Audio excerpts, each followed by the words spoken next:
10 ildir şəkərəm. Gözlərimin görməməyi elə şəkərdəndir. İşıqlı dünya həsrət qaldım.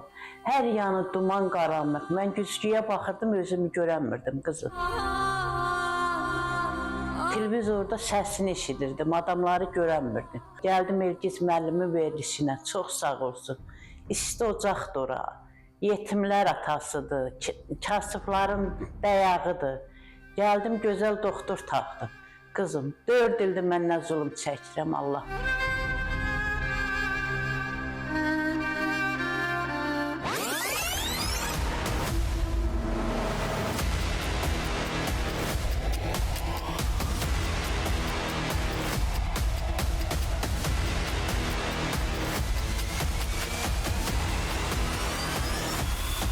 Dördüydü ki, gözü görmürdü xalanın.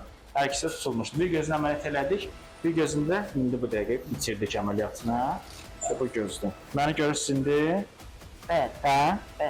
Parmaqlarımı görürsünüz elə? Hə, əla. Bax bu gözü bu dəqiqə biz əməliyyat elədik. Əllərimə qurban olum, gördüm. Hələ oxu hərfləri? Altdakında oxuyun. Hər hərfini mən biraz yaxşı oxuyamıram. Qəşəng. Əməliyyatdan amma əvvəl görmürdü. Heç görmürdüm. İki gözlə bax mənə elə, iki gözlə bax. Uy, qadan alım, sən əllərimi öpəsəm. Onsuz sizə gələcəm, qadan alım. Sağ ol, çox sağ ol. İşıqlı dünya verdi həkim bana.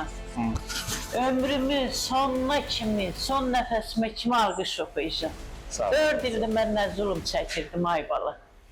Qadan alım. Belə alqışlar bizə bəsdir. Valla, sənə qurban olsun bu xalan iyi. Bilmirdim kimlə danışıram, kimi görürəm, nəvələrimi görəmirdim belə.